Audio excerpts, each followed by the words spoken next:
Bonjour à tous, bienvenue dans Pourquoi Padré. Cette semaine, nous avons une question de Sophie qui a 15 ans et qui nous dit « Bonjour, je suis d'une famille qui n'est pas chrétienne. Des amis m'ont dit que la foi leur donnait beaucoup de joie. Est-ce qu'on est effectivement plus heureux quand on a la foi? Qu'est-ce que cela apporte concrètement ?» Alors, est-ce que la foi apporte quelque chose concrètement?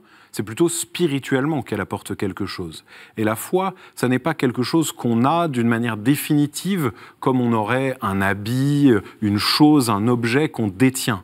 La foi, c'est une vertu, c'est-à-dire une disposition à faire quelque chose de bon, c'est-à-dire une habitude bonne, une habitude positive.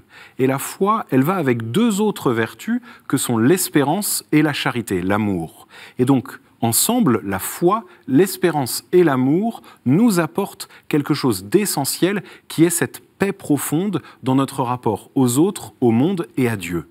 Et donc moi je crois que la foi nous apporte une possibilité de voir le monde d'une manière positive, paisible, mais c'est surtout l'espérance qui va avec la foi et qui nous permet d'avoir cette véritable joie qui est comme au fond de nous une espèce de roc sur lequel on peut s'appuyer.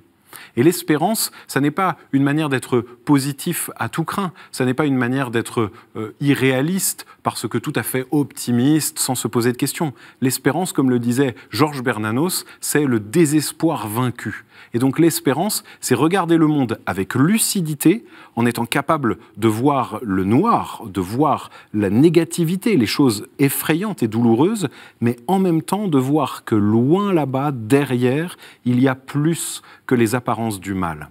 Et donc, notre foi, si elle est alliée à l'espérance, si elle s'appuie sur cette espérance essentielle, eh bien, elle nous permet d'atteindre à une joie réelle qui nous permet de nous donner aux autres dans la charité, dans l'amour. Et donc, ensemble, la foi, l'espérance et l'amour nous conduisent à une vie tranquille qui nous prépare au ciel. Alors évidemment, il y a des jours où c'est plus difficile. Évidemment, il y a des jours où c'est même très difficile de croire. Même pour un prêtre, croyez bien que ce n'est pas parce qu'on est croyant ou réputé croyant, ou même qu'on est consacré, que tous les jours notre rapport à Dieu est naturel et facile. Non, il est toujours surnaturel et toujours quelque part héroïque. Il demande une décision, parce que la foi s'adresse non pas à quelque chose de bestial en nous, mais à notre liberté, au cœur de notre personne.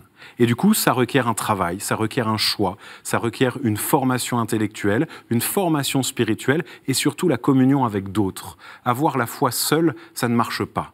Il faut avoir une foi qui nous conduit avec les autres et vers les autres.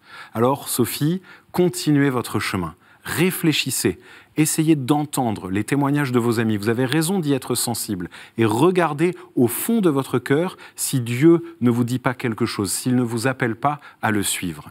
Merci en tout cas pour votre question et pour votre recherche. Et vous tous, vous pouvez poser vos questions à votre tour sur pourquoipadré@ktotv.com ou bien sur les réseaux sociaux avec le hashtag pourquoipadré.